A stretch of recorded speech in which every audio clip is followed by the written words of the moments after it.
Obrolan pagi ini saya ingin menyampaikan kepada sahabat-sahabat mengenai bagaimana kita merubah perspektif menjadi manajer yang proaktif. Kenapa penting? Karena setiap perusahaan, setiap organisasi bisnis membutuhkan manajer yang proaktif. Sebelum saya lanjutkan pembahasan ini, saya ingin memulai terlebih dahulu dengan definisi manajer. Manajer adalah orang yang memiliki tugas dan tanggung jawab untuk mengelola sumber-sumber daya dan tugas-tugas untuk menciptakan tujuan organisasi. Itu adalah definisi daripada organisasi. Nah, kalau berbicara mengenai sumber daya yang harus dikelola, manajer itu memiliki tugas dan tanggung jawab mengelola 6 sumber daya perusahaan, 6 sumber daya organisasi bisnis yang saya sebut dengan 6M. 6M tersebut itu, M pertama yaitu man dan woman, orang, people yang harus dikelola. Yang kedua adalah mesin. Yang ketiga adalah material atau bahan baku. Yang keempat adalah metode atau sistem harus dikelolanya. Yang kelima adalah market, pasar yang akan disasar. Yang keenam adalah M keenam, money, uang, artinya cash flow-nya bagaimana yang harus dikelola menjadi sumber daya bisnis di dalam mencapai objektif. Nah, itu adalah definisi manajer. Sedangkan definisi manajemen adalah proses memutuskan cara terbaik untuk menggunakan sumber-sumber daya bisnis untuk mencapai atau menghasilkan barang atau jasa, menyediakan layanan jasa yang efisien dan efektif. Jadi, di dalam proses manajemen ini adalah aksinya dengan mengelola 6M itu. 6M tadi adalah man dan woman, bagaimana kita mengelolanya, apakah efisien dan efektif, mesin, material, metode, market, dan money. Jadi sahabat-sahabat, kalau manajer itu adalah orangnya yang melakukan aksi.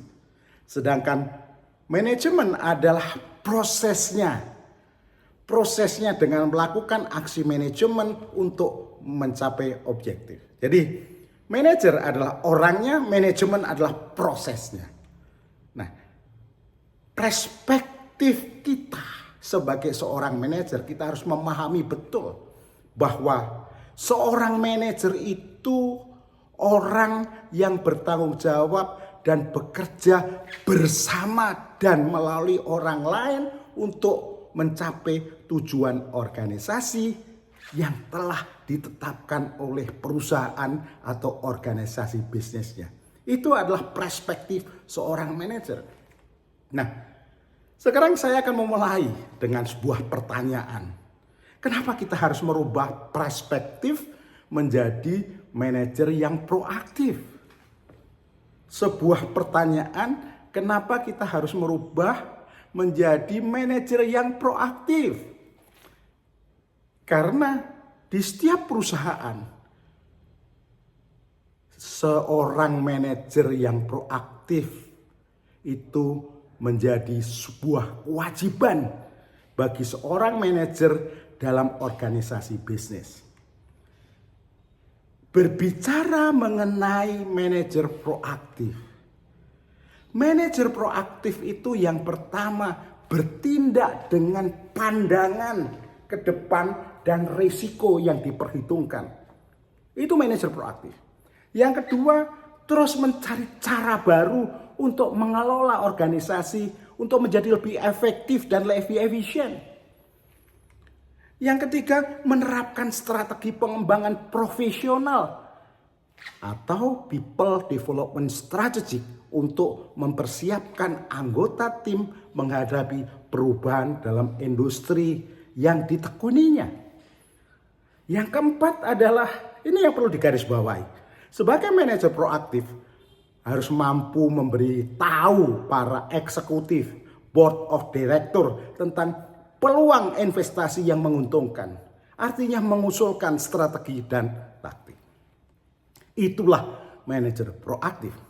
Nah, kenapa perusahaan membutuhkan manajer proaktif dan kenapa Anda sebagai manajer harus menjadi manajer proaktif yang sangat dibutuhkan oleh sebuah organisasi bisnis atau perusahaan? Karena dengan memiliki manajer proaktif mampu menjadikan organisasi bisnis tak terkalahkan. Mampu menjadikan organisasi bisnis tak terkalahkan. Artinya tak terkalahkan. Perusahaan itu sehat. Perusahaan itu sehat. Perusahaan yang sehat adalah perusahaan yang dapat bertahan dalam kondisi ekonomi apapun. Itu perusahaan sehat. Yang kedua, memiliki kemampuan dalam memenuhi kewajiban-kewajiban finansial, keuangan, dan melaksanakan operasinya dengan stabil. Yang ketiga, dapat menjaga kontinuitas perkembangan usahanya, bisnisnya dari waktu ke waktu, membuat perusahaannya sustainable growth. Itu adalah manajer proaktif yang tak terkalahkan, membuat perusahaannya sehat. Oleh sebab itu, sahabat, manajer proaktif itu harus memiliki strategic plan. Strategic plan yang objektifnya untuk menghasilkan nilai atau value yang dibutuhkan oleh pelanggan Anda, oleh customer Anda. Untuk membuat strategic plan, Anda harus melakukan yang dinamakan eksploitasi. Dan Anda harus melakukan eksplorasi. Strategic plan yang bagus kalau Anda melakukan eksploitasi dengan baik dan eksplorasi dengan baik untuk menciptakan value, nilai sesuai dengan kebutuhan customer Anda. Nah, manajer proaktif akan mampu membuat strategic plan yang baik, bisa menciptakan value kalau memiliki 3 pilar. 3 pilar. Pilar pertama adalah manajer tersebut memahami tugas dan tantangan. Artinya apa? Dia memiliki pengetahuan manajemen, apa yang harus dikerjakan dan mengapa dikerjakan. Itu nomor 1. Pilar pertamanya harus dipahami dan dikuasai. Nomor 2 adalah memahami peran, adalah keterampilan manajemen, bagaimana mengerjakannya. Yang ketiga, mampu melaksanakan tugas, adalah memiliki motivasi dan mampu melakukan implementasi. Artinya apa? Kemampuan dan kemampuan untuk mengerjakan dengan sepenuh hati dan sepenuh cinta. Total gitu. Nah, oleh sebab itu kalau dia mempunyai 3 hal tadi, dia bisa menciptakan program organisasi bisnis dengan melakukan eksplorasi, yaitu aksi manajemen melakukan inovasi dengan menciptakan proposisi nilai atau value proposition ke depan. Eksplorasi, mapping laba yang diharapkan dan risiko inovasi yang terjadi. Dia juga mampu melakukan eksploitasi, aksi manajemen melakukan inovasi dengan menciptakan proposisi nilai atau value proposition bisnis saat ini, produk jasa saat ini yang dijual, melakukan mapping laba saat ini, risiko kematian dan adanya disrupsi. Itulah teman-teman. Jadi menciptakan program bisnis, aksi manajemen dengan menggerakkan sumber daya dalam organisasi bisnis untuk menciptakan value proposition. Sampai ketemu. Assalamualaikum warahmatullahi wabarakatuh.